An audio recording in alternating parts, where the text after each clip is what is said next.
नमस्कार, आप देख रहे हैं न्यूज़ 1 इंडिया और मैं हूं आपके साथ सपना शर्मा। बुलेटिन की शुरुआत करते हैं बड़ी खबर से। लोकसभा स्पीकर ने बैठक बुलाई है। संसद की कार्यवाही को लेकर यह सर्वदलीय बैठक बुलाई गई है। बैठक में सभी दल के नेता मौजूद रहेंगे, ये जानकारी है। तो यहां जिस तरीके से सदन प्रभावित हो रहा है उसको देखते हुए ये बड़ी बैठक यहां पर बुलाई गई है। संसद की कार्यवाही को लेकर ये बैठक है और आपको बता दें कि इस बैठक में सभी दल के नेता मौजूद रहने वाले हैं और इस दौरान लोकसभा स्पीकर ओम बिरला के द्वारा क्या कुछ कहा जाता है ये देखना होगा। लेकिन ये विशेष और अहम बैठक होने जा रही है। संसद की कार्यवाही को लेकर यहां पर सर्वदलीय बैठक बुलाई गई है। इस बैठक में सभी दल के नेता मौजूद रहने वाले हैं। संभव है कि सदन को किस तरीके से सुचारू रूप से चलाया जाए, इसको लेकर इस बैठक में चर्चा हो सकती है। हालांकि इस बैठक से क्या कुछ निकलकर सामने आएगा ये देखना होगा, लेकिन ये सर्वदलीय बैठक जो कि बेहद खास और अहम है। बैठक में सभी दल के नेता मौजूद रहने वाले हैं। तो यहां पर लोकसभा स्पीकर ने बैठक बुलाई है। बड़ी जानकारी निकलकर सामने आई है। आपको बता दें कि ओम बिरला ने ये बैठक बुलाई है। संसद की कार्यवाही को लेकर सर्वदलीय बैठक बुलाई गई है। बैठक में सभी दल के नेता मौजूद रहेंगे और आपको बता दें कि मणिपुर का मामला लगातार गरमाया हुआ है और इसको लेकर विपक्ष हमलावर है। यही वजह है कि सदन की जो कार्यवाही है वो नहीं चल रही है। पीयूष तिवारी हमारे साथ जुड़ गए, उनसे ज्यादा जानकारी ले लेते हैं। पीयूष, यहां पर अब ओम बिरला ने सर्वदलीय बैठक बुलाई है। इस बैठक में सभी दल के नेता मौजूद रहने वाले हैं। कितने बजे ये बैठक होगी? इस बैठक को लेकर क्या जानकारी?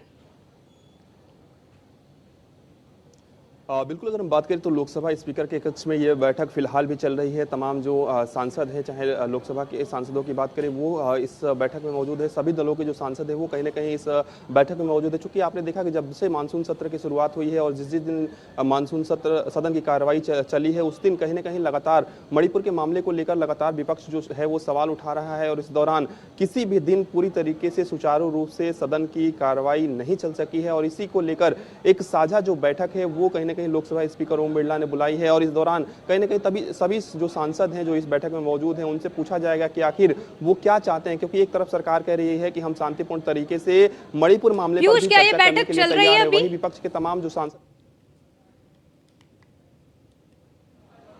बिल्कुल, अगर हम बात करें तो अभी लोकसभा स्पीकर के कक्ष में ये बैठक चल रही है। तमाम जो सांसद हैं, जो विपक्ष के सांसद हैं, वो भी इस बैठक में मौजूद हैं, क्योंकि सभी दलों के सांसदों को इस बैठक में मौजूद रहना था। लोकसभा स्पीकर की ओर से ये बैठक बुलाई गई है और कहीं ना कहीं सभी सांसदों से ये पूछा जाएगा कि आखिर उनकी क्या कुछ मांग है, क्योंकि लगातार खासतौर पर विपक्ष के जो जितने भी सांसद हैं वो कह रहे हैं कि हम मणिपुर पर चर्चा चाहते हैं। और बिल्कुल, इससे सदन जो है वो प्रभावित हो रहा है। पीयूष, आप हमारे साथ बने रहिएगा, आगे भी आपसे अपडेट लेंगे। तो दिल्ली से खबर है, जहां बीजेपी संसदीय दल की बैठक हुई, वहीं आपको बता दें कि संसद सत्र की रणनीति को लेकर इस पर चर्चा की गई। पीएम के नेतृत्व में बीजेपी संसदीय दल की यह बैठक हुई है। जनता से संवाद को लेकर सांसदों को दिशा निर्देश दिए गए हैं। बैठक में पार्टी के दोनों सदनों के सांसद मौजूद थे। आपको बता दें कि बैठक में पीएम मोदी का विपक्ष पर हमला भी। पीएम मोदी ने विपक्ष पर निशाना साधा है। ऐसा दिशाहीन विपक्ष आज तक नहीं देखा, ये प्रधानमंत्री नरेंद्र मोदी ने कहा है। पीयूष लगातार हमारे साथ बने हुए हैं। पीयूष, यहां पर संसदीय दल की बैठक हुई और इस बैठक के दौरान प्रधानमंत्री नरेंद्र मोदी ने तमाम तरीके के निर्देश दिए। इस बैठक के बारे में क्या कुछ आपके पास जानकारी? और इसके साथ ही देखिए, एक बड़ा हमला यहां पर विपक्ष पर प्रधानमंत्री नरेंद्र मोदी ने बोला, कहा कि ऐसा दिशाहीन विपक्ष आज तक नहीं देखा। बिल्कुल, अगर हम बात करें तो आज बीजेपी संसदीय दल की बैठक संसद भवन के अंदर हुई है। इस दौरान प्रधानमंत्री नरेंद्र मोदी की बात करें, गृह मंत्री अमित शाह की बात करें या भारतीय जनता पार्टी के राष्ट्रीय अध्यक्ष जेपी नड्डा की बात करें, ये प्रमुख चेहरे भी इस दौरान मौजूद रहे। प्रधानमंत्री नरेंद्र मोदी चूंकि इस बैठक की अध्यक्षता कर रहे हैं, इसके साथ ही तमाम जो सांसद हैं लोकसभा और राज्यसभा के इस बैठक में मौजूद रहे। सबसे बड़ी बात है कि जो विपक्षी दलों ने हाल फिलहाल में एक नाम रखा है इंडिया, उसको लेकर तमाम तरीके की बातें कहीं ना कहीं इस संसदीय दल की बैठक में भी हुई। और सबसे बड़ी बात है कि प्रधानमंत्री ने भी सीधे तौर पर टिप्पणी की है कि विपक्ष जो है वो कहीं ना कहीं फिलहाल दिशाहीन है। इसके अलावा प्रधानमंत्री ने सीधे तौर पे ये भी कहा कि कहीं ना कहीं इंडिया की अगर बात की जाती है, यानी कि भारत और इंडिया के लेकर बीजेपी की ओर से आपने देखा कि पहले भी बयान आए थे, लेकिन प्रधानमंत्री ने सीधे तौर पर कहा कि इंडिया का प्रयोग करने वाले अलग अलग तरीकों से इसका प्रयोग करते हैं। पीएफआई में भी इंडिया है, इंडियन मुजाहिदीन में भी इंडिया है, इसके अलावा अलावा तमाम बातों का जिक्र प्रधानमंत्री नरेंद्र मोदी ने किया। तो एक सीधा संदेश प्रधानमंत्री की ओर से सीधे तौर पे विपक्ष के नाम को लेकर दिया गया है कि इंडिया का नाम यूज करने के अलग अलग तरीके हैं और इस पर निर्भर करता है कि कौन इस इंडिया के नाम को किस तरीके से प्रयोग कर रहा है, किस तरीके से उसको नाम ले रहा है। तो निश्चित रूप से प्रधानमंत्री ने संसदीय दल की बैठक के दौरान भी कहीं ना कहीं विपक्ष पर हमला बोला है। इसके अलावा एक रणनीति बनाई गई है किस तरीके से खासतौर पे मणिपुर मामले पर विपक्ष को जवाब देना है। इसके साथ ही करीब 31 जो बिल है वो किस तरीके से पास कराया जा सके, क्योंकि काफी बड़ी चुनौती हो जाती है जब हंगामा होता है। और आपने देखा कि जब भी करीब 3 दिनों और इसीलिए सदन किस तरीके से चल सके और किस तरीके से रणनीति बनाई जाए, इसको लेकर इस बैठक में चर्चा की गई। पीयूष, आप हमारे साथ बने रहिएगा, आगे भी आपसे अपडेट लेंगे। दिल्ली में होने वाले G20 सम्मेलन की जोरों पर तैयारियां हैं। सितंबर में होगा G20 शिखर सम्मेलन का आयोजन। आपात स्थिति से निपटने के लिए अस्पतालों में भी तैयारियां अब शुरू हो गई है, यानी कि अस्पतालों में फिलहाल तैयारियां की जा रही है। एम्स, सफदरजंग, RML, लोकनायक समेत 11 अस्पताल चिन्हित इसके लिए किए गए हैं। चिन्हित अस्पतालों में केंद्र राज्य सरकार के अस्पताल भी शामिल हैं। स्वास्थ्य कर्मियों को विशेष तौर पर इसके लिए प्रशिक्षित किया जा रहा है। स्वास्थ्य सुविधाओं को बेहतर बनाने की दिशा में यहां कार्य हो रहा है। तो G20 सम्मेलन को लेकर तमाम तरीके की तैयारियां की जा रही हैं। अब इसको देखते हुए अस्पतालों को भी पूरी तरीके से तैयार रहने के निर्देश दे दिए गए हैं। आपात स्थिति से निपटने के लिए यहां अस्पतालों को तैयार करने के निर्देश दे दिए गए हैं। हालांकि एम्स, सफदरजंग, RML, लोकनायक समेत 11 ऐसे अस्पताल हैं जिनको इसके लिए चिन्हित किया गया है। पीयूष लगातार हमारे साथ बने हुए हैं। पीयूष, G20 सम्मेलन को लेकर तमाम तरीके की अब तैयारियां की जा रही है। अस्पतालों को भी इसके लिए अब तैयार रहने के निर्देश दे दिए गए हैं। बिल्कुल, अगर हम बात करें तो G20 का सम्मेलन जो होने वाला है, इसको लेकर चूंकि तमाम लोग जो विदेशों से भी यहाँ पे पहुँचेंगे और इसमें हिस्सा लेंगे, प्रधानमंत्री नरेंद्र मोदी भी चूंकि इसमें मौजूद रहेंगे, तमाम बड़े अधिकारी भी इसमें मौजूद रहेंगे। इसको लेकर खासा तैयारी की जा रही है। चूंकि प्रगति मैदान में ये कहीं ना कहीं आयोजन कराया जाएगा, इसको लेकर हर सेक्टर में कहीं ना कहीं तैयारी की जा रही है। खासतौर पर अगर हम बात करें तो सड़क को किस तरीके से सुचारू रूप से वहाँ पर ट्रैफिक व्यवस्था की जाए। और सबसे बड़ी बात है कि अस्पतालों को भी अलर्ट मोड पर रखा गया है। किसी भी तरीके की अगर आपात स्थिति होती है, यानी कि किसी का स्वास्थ्य अगर खराब होता है या कोई भी जरूरत पड़ती है, तो अस्पतालों में भी अलग से एक व्यवस्था की जाए, ताकि जो खासतौर पे विदेशी जो मेहमान हैं वो उनको किसी भी तरीके से बेहतर जो स्वास्थ्य सुविधाएं हैं वो कहीं ना कहीं आपात स्थिति में दी जा सके। तो इसको लेकर करीब 11 अस्पतालों को अलर्ट मोड पर रखा गया है, यानी कि कहा गया है कि वो व्यवस्थाएं सुचारू रूप से रखें कि अगर किसी भी स्थिति में वहाँ पे किसी विदेशी मेहमान को लाने की जरूरत पड़ती है तो वहाँ पे पहले से व्यवस्थाएं ठीक ठाक होती है। इसको लेकर कहीं ना कहीं तैयारी की गई है और तमाम अधिकारियों से भी बातचीत की गई है। खासतौर पर स्वास्थ्य मंत्रालय की ओर से भी इस पर नजर बनाए हुए है, स्वास्थ्य मंत्रालय भी नजर बनाया हुआ है। तो निश्चित रूप से काफी महत्वपूर्ण जो सम्मेलन है वो होने जा रहा है G20 को लेकर। इस पर भारत ही नहीं बल्कि पूरे दुनिया की नजर टिकी हुई है। इस दौरान कई महत्वपूर्ण समझौते भी हो सकते हैं, तमाम विषयों पर इस दौरान कहीं ना कहीं चर्चा होगी। इसके लिए एक भव्य भवन भी कहीं ना कहीं बनकर तैयार है, जिसका प्रधानमंत्री नरेंद्र मोदी उद्घाटन भी कल करते हुए नजर आएंगे। तो निश्चित रूप से G20 सम्मेलन को लेकर काफी तैयारियां दिल्ली में की गई है और इसी कड़ी में कहीं ना कहीं अस्पतालों को भी अलर्ट मोड पर रहने के लिए कहा गया है कि किसी भी तरीके से अगर आवश्यकता पड़ती है तो वहां पे व्यवस्थाएं पहले से मौजूद रहें। ठीक है, G20 शिखर सम्मेलन को लेकर जो तैयारियां वो की जा रही है, उसकी जानकारी आपने हम तक पहुंचाई। बहुत बहुत शुक्रिया उसके लिए पीयूष, हमारे से जुड़ने के लिए, जानकारी हम तक साझा करने के लिए। तो G20 सम्मेलन के लिए अब तैयारियां जोरों पर की जा रही है। इसके लिए अस्पतालों को भी चिन्हित कर लिया गया है, ताकि अगर किसी तरीके की आपात स्थिति बनती है तो अस्पताल भी पूरी तरीके से तैयार रह सके। वहीं स्वास्थ्य सुविधाओं को बेहतर बनाने की दिशा में लगातार कार्य भी हो रहे हैं। दिल्ली में होने वाले G20 सम्मेलन की जो तैयारियां हैं अब वो जोरों पर हैं। सितंबर में होगा G20 शिखर सम्मेलन का आयोजन और यही वजह है कि यहां पर लगातार तैयारियां की जा रही है। आपात स्थिति से निपटने के लिए अस्पताल भी तैयार किए गए हैं। तो लखनऊ से खबर है, 15 अगस्त से भारत जोड़ो यात्रा पार्ट 2। यूपी में 20 से 25 दिन यात्रा निकालने की तैयारी है। यात्रा में जुड़ेंगे विपक्ष के कई बड़े चेहरे। अखिलेश यादव, जयंत चौधरी, तेजस्वी यादव आ सकते हैं इसमें नजर। यात्रा में ज्यादातर फोकस पश्चिमी यूपी पर रहने वाला है। कांग्रेस लोकसभा की 27 सीटों को साधने की कोशिश करेगी। वहीं 15 अगस्त से भारत जोड़ो यात्रा पार्ट 2 निकालने की तैयारी है। नॉर्थ ईस्ट में त्रिपुरा की राजधानी अगरतला में भी यहां पर समापन होगा। ये जानकारी फिलहाल निकलकर सामने आ रही है, यानी कि भारत जोड़ो यात्रा 2 अब इसको लेकर तैयारियां यहां पर विपक्ष कर रहा है। तो दिल्ली से खबर है, लोकसभा चुनाव को लेकर बीजेपी ने कमर कस ली है। उत्तराखंड बीजेपी सांसदों की दिल्ली में अहम बैठक होने जा रही है। केंद्रीय नेतृत्व में होगी उत्तराखंड बीजेपी सांसदों की ये बैठक।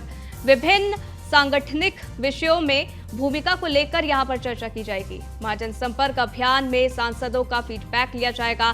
बीजेपी के आगामी कार्यक्रमों को लेकर इसमें चर्चा की जाएगी। कार्यक्रमों में सांसदों की ज्यादा भूमिका सुनिश्चित करने की कोशिश है। गांव में प्रवास कार्यक्रमों को लेकर आगे की योजना भी बनाई जाएगी। महेंद्र भट्ट, अजय सहित निर्वाचित सभी सदस्य इसमें मौजूद रहने वाले हैं। बैठक में सीएम पुष्कर सिंह धामी भी शामिल हो सकते हैं। वहीं मुख्यमंत्री पुष्कर सिंह धामी ने आज दिल्ली में श्रीदेव सुमन की पुष्प तिथि पर उनका भावपूर्ण स्मरण किया और उनके चित्र पर श्रद्धा सुमन अर्पित कर श्रद्धांजलि अर्पित की। मुख्यमंत्री ने श्रीदेव सुमन की पुण्यतिथि पर यह कहा है कि टिहरी जन क्रांति के नायक श्रीदेव सुमन देश के महान सपूत थे। उनके महान आदर्श हमें सदैव प्रेरणा प्रदान करते रहेंगे।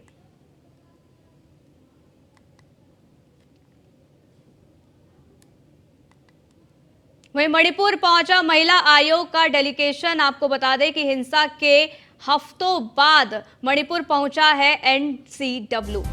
पीड़ित महिलाओं से डेलीगेशन करेगा मुलाकात करने वाली हैं। तो मणिपुर में जिस तरीके से महिलाओं के साथ दुष्कर्म किया गया, जिस तरीके से महिलाओं की वीडियो वायरल हुई, उसके बाद पूरा देश आक्रोशित है। और अब दिल्ली महिला आयोग चीफ स्वाति मालीवाल भी मणिपुर पहुंच चुकी हैं और यहां पर बताया जा रहा है कि राज्यपाल से स्वाति मालीवाल मुलाकात करेंगी।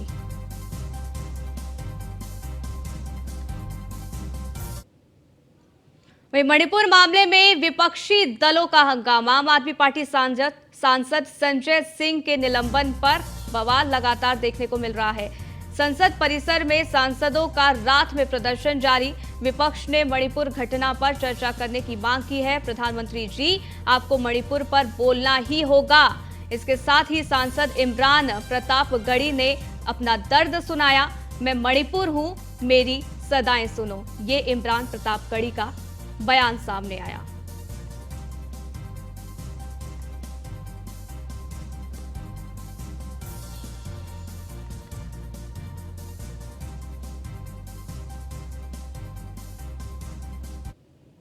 क्या बताऊं मेरा कौन हमदर्द है, जिन पहाड़ों पे था नाज मुझको कभी, उन पहाड़ों से ऊंचा मेरा दर्द है। आ गई है हद है। दिल्ली से खबर है, संजय सिंह मानसून सत्र की शेष अवधि तक के लिए निलंबित कर दिए गए हैं। आम आदमी पार्टी सांसद संजय सिंह के निलंबन पर बवाल मचा हुआ है। संसद के बाहर पूरी रात विपक्ष का धरना चला। संजय सिंह के समर्थन में उतरे कई विपक्षी नेता। सांसद राम गोपाल यादव, इमरान प्रतापगढ़ी समेत कई ऐसे सांसद हैं जिन्होंने उनका समर्थन किया है।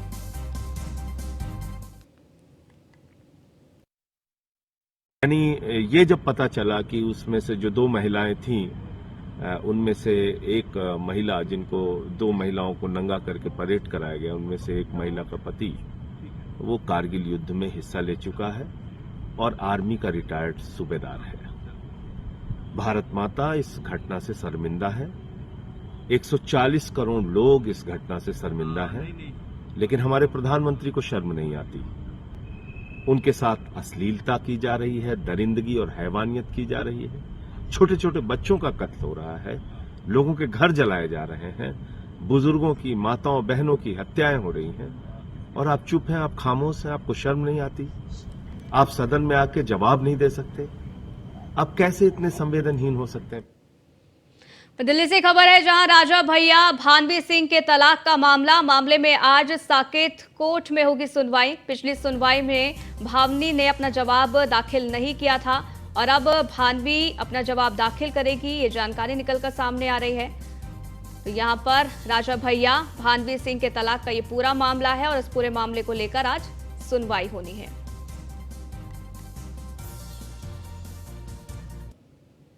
दिल्ली से खबर है, गीतिका शर्मा सुसाइड केस में बड़ा फैसला। केस का मुख्य आरोपी गोपाल कांडा बरी। गीतिका शर्मा केस में आरोपी गोपाल कांडा को बरी कर दिया गया है। दिल्ली की राउस एवेन्यू कोर्ट ने बरी किया। हरियाणा के पूर्व मंत्री गोपाल कांडा बरी हो चुके हैं। तो गीतिका शर्मा सुसाइड केस का ये पूरा मामला और इस पूरे मामले में बड़ा फैसला यहां पर लिया गया है। दिल्ली की राउस एवेन्यू कोर्ट ने बरी कर दिया है। हरियाणा के पूर्व मंत्री हैं गोपाल कांडा, जिसको बरी किया गया।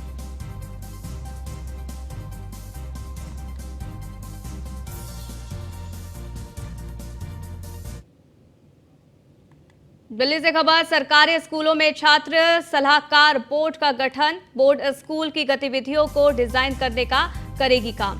बोर्ड में पायलट प्रोजेक्ट के तौर पर 20 स्कूलों में से 750 छात्र, सभी स्कूलों में योजना के विस्तार का लिया जाएगा निर्णय।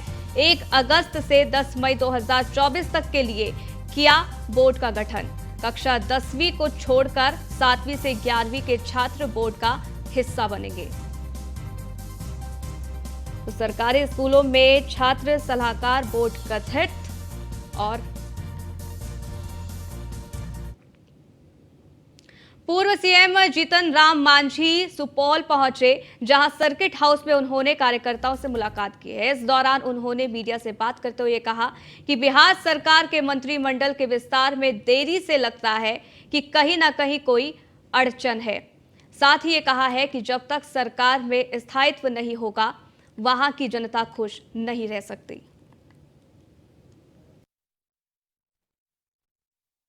मंडल के संबंध में विचार करने का जो काम है, उनका अपना क्षेत्राधिकार है। तो कब करेंगे, कैसे करेंगे, किनको देंगे, ये सब उनकी बात है। उस संबंध में हम लोग नहीं कुछ कर सकते। ये बात जरूर है कि जब संतोष कुमार सुमन जी किए इस्तीफा, एक दिन के अंदर ही किसी दूसरे को उन्होंने बना दिया मंत्री। लेकिन ये मंत्रिमंडल का विस्तार में इतना समय लगा रहे हैं। कभी लालू जी क्या मिलते हैं, कभी विजय जी क्या मिलते हैं। लगता है कहीं ना कहीं जरूर उनके सामने अड़चन है, मुसीबत है।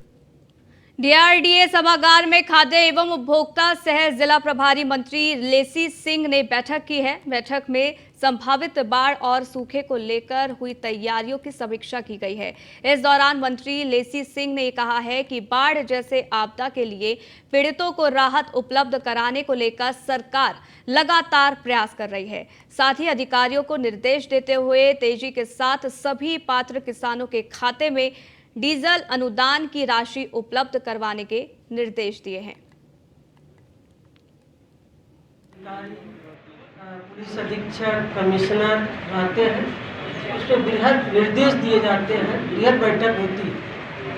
और फिर जिले में जो प्रभारी मंत्री हैं उनको जाना होता है। और उसी सिलसिले में आज हम लोग यहाँ पर बैठक कर रहे हैं। सभी माननीय विधायक, विधान पार्षद, सभी नगर निकाय के सभी प्रतिनिधि ने भाग लिया।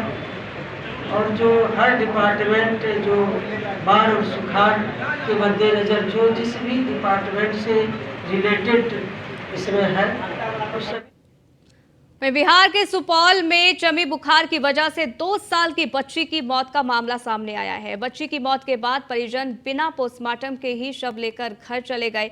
वहीं बच्ची का उपचार कर रहे डॉक्टर विनय कुमार ने ये बताया है कि बच्ची की पूरी तरीके से जांच नहीं हो पाई थी। हालांकि उसमें चमकी के लक्षण थे और बुखार भी आ रहा था। टॉयलेट से ऐसे पहले भी हल्का फुल्का पेट खराब का लक्षण बताए थे। उसको भर्ती करके दवाई चालू किया गया, लेकिन काफ़ी गंभीर स्थिति थी तो बच्चा नहीं बच पाया। क्या लग रहा है सर, चमकी बुखार तो पीछे कारण नहीं है इसका? संभावना है चमकी बुखार हो सकती है या मेनिंजाइटिस भी हो सकती है, क्योंकि बच्चा जब आया था उस समय होश भी ठीक नहीं था। तो साधारण बुखार में चमकी आता है तो बच्चा आमतौर पे चमकी के बाद होश में जल्दी आ जाते हैं, लेकिन बच्चा गंभीर था। तो या तो इसको दिमाग में इन्फेक्शन, तो चमकी बुखार जिसे वायरल इंसेफेलाइटिस बोलते हैं जनरल मेडिकल साइंस में, और दूसरा हो सकता है मेनिंजाइटिस न हो। तो चूँकि टाइम नहीं मिल पाया तो बच्चे का आगे का जाँच नहीं हो पाया। तो दवाई दे चौक पर बाजार गांव में पके हटिया दुकान में क्या हुआ था? तबीयत क्या खराब हुआ था? पेट ठीक भए गेलै आ उल्टी नहीं होते रहे बंद उल्टी के सुइया दिलिए पानी ताकत के दिलिए कहाँ गांव में ही सुई दिए थे? गाँव में सुइया दिलके तो 2 सुइया दिल वहीं पटना में मणिपुर घटना को लेकर कांग्रेस कार्यकर्ताओं ने कैंडल मार्च निकाला। कांग्रेसियों ने पानी टंकी से निकलकर शहीद भगत सिंह चौक तक मार्च निकाला। कैंडल मार्च का नेतृत्व प्रखंड अध्यक्ष अभय कुमार जायसवाल ने किया। इस दौरान कार्यकर्ताओं ने महामहिम राष्ट्रपति से मणिपुर में हस्तक्षेप करने की मांग की। दोषियों को सजा मिले और हम ये चाहते हैं कि हमारे प्रधानमंत्री जनता को जवाब दें कि एक मणिपुर में इतनी लोगों की हत्याएं हो गई, औरतों को नंगा करके घुमाया गया। ये सीधा सीधा प्रश्न हर एक भारतीय के संस्कार के ऊपर है और 77 दिन हो गया उसमें इनको जवाब देना पड़ रहा है और कोई भी ऐसा ठोस अभी तक कार्रवाई नहीं हुई है। छोटे छोटे दंगे में सीआरपीएफ की कंपनी उतर जाती है। मणिपुर में 72 दिनों से ऐसी घटना हुई थी, सीआरपीएफ की कंपनी को क्यों नहीं सेंट्रल गवर्नमेंट। कांग्रेस पार्टी ने 5 राज्यों में प्रदेश महिला कांग्रेस अध्यक्षों की लिस्ट जारी की है। इस लिस्ट में राजस्थान अशोक गहलोत ने राखी गौतम को बधाई भी दी। सीएम अशोक गहलोत ने ट्वीट कर लिखा है, हमारा विश्वास है कि आप नई जिम्मेदारी का पूरी तरीके से निर्वहन करते हुए राजस्थान की बेटियों के लिए अहम भूमिका निभाएंगी। वहीं भारतीय बैडमिंटन खिलाड़ी चिराग सात्विक की जोड़ी ने कोरिया ओपन 2023 के फाइनल में वर्ल्ड की नंबर 1 बैडमिंटन जोड़ी को हराकर इतिहास रच दिया है। वहीं इस अवसर पर सीएम मनोहर लाल ने बैडमिंटन के इस पुरुष युगल खिताब को जीतने पर दोनों को शुभकामनाएं दी है। सीएम मनोहर लाल ने कहा है कि आपकी इस ऐतिहासिक जीत पर पूरे भारतवर्ष को गर्व है। उज्जवल भविष्य की मैं कामना करता हूं।